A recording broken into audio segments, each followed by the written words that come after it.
Olá, meus amigos, minhas amigas, meu nome é Wagner Dias e eu hoje venho apresentar para vocês o primeiro episódio da série Leitura.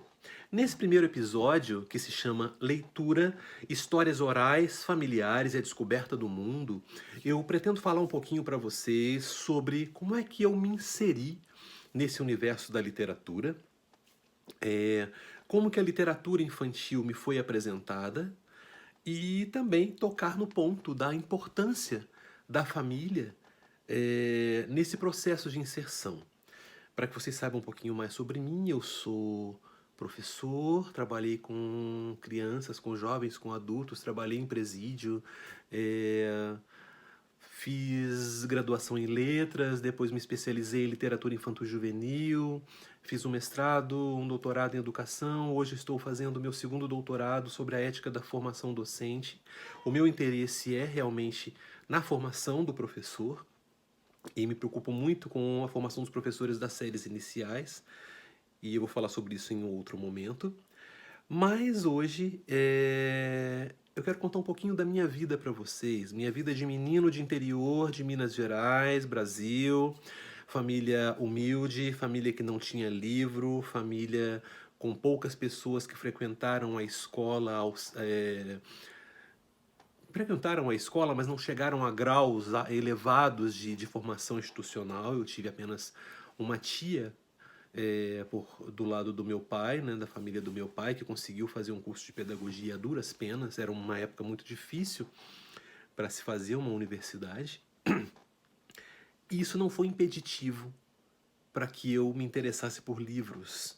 Porque, ainda que nós não tivéssemos o contato direto com o objeto livro, a cidade do interior trabalha muito com a questão da oralidade.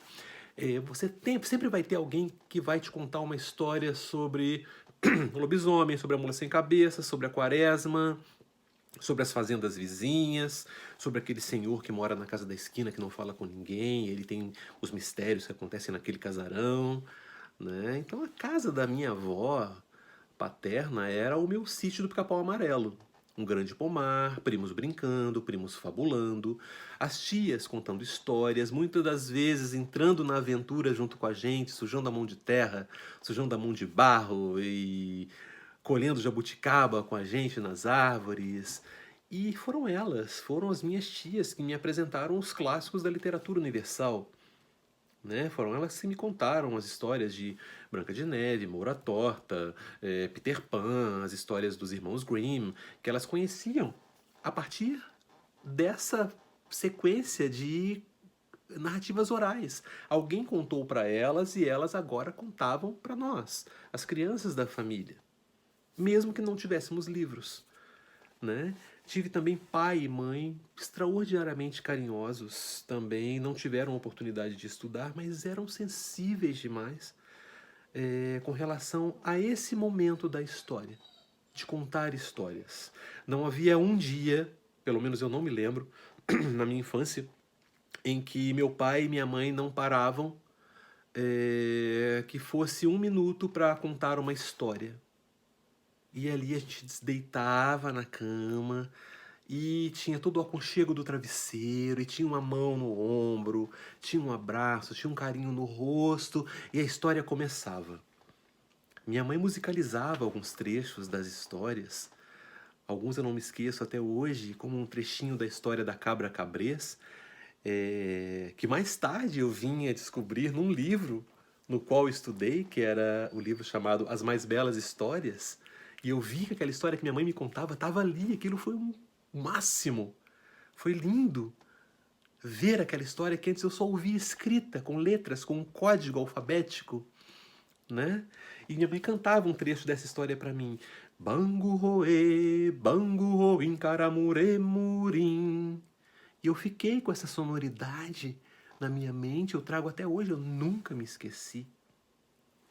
O meu pai me contou apenas uma única história durante toda a sua vida. Uma única história, eu explico por quê. Porque ele inventava.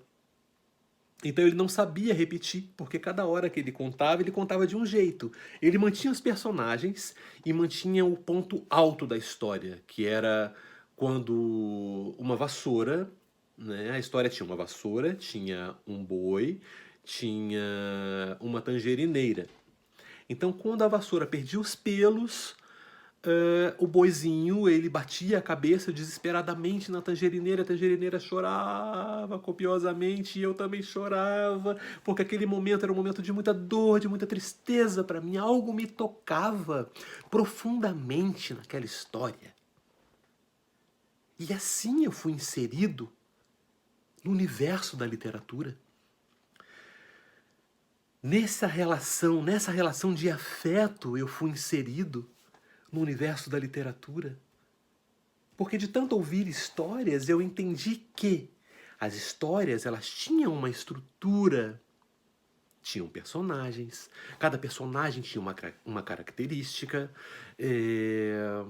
havia histórias de horror, histórias engraçadas, histórias de dor, histórias tristes, histórias de monstros, de príncipes, de princesas.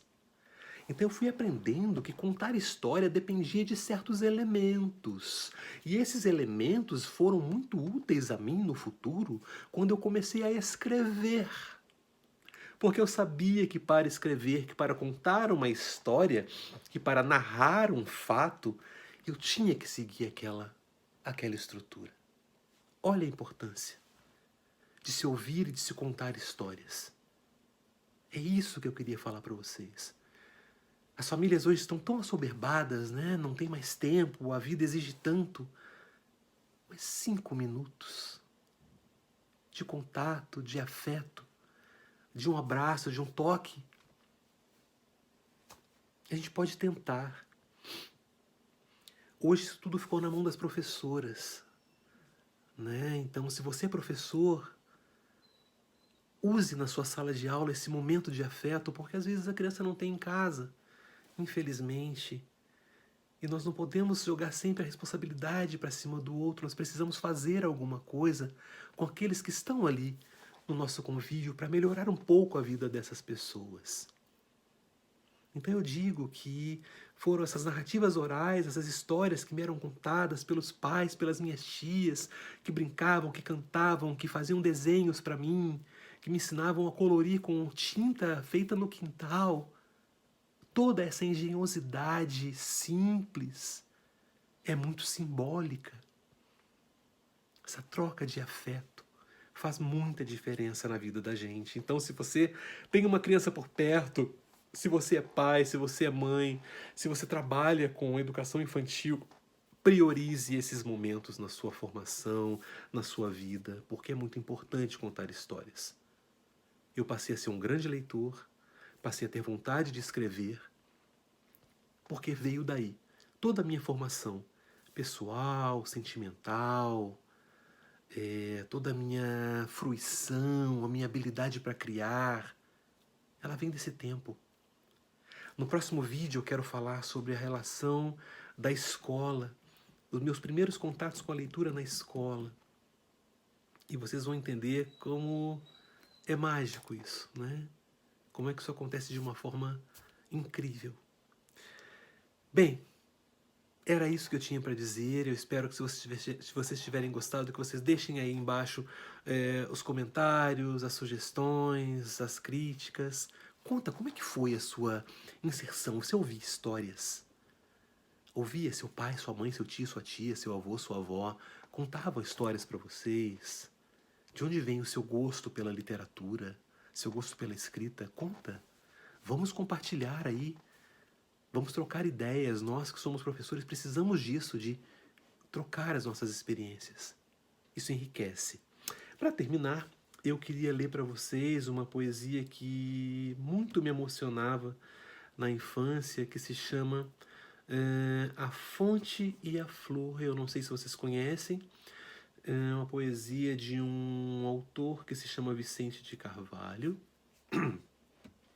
E eu vou ler um trechinho dela agora para vocês.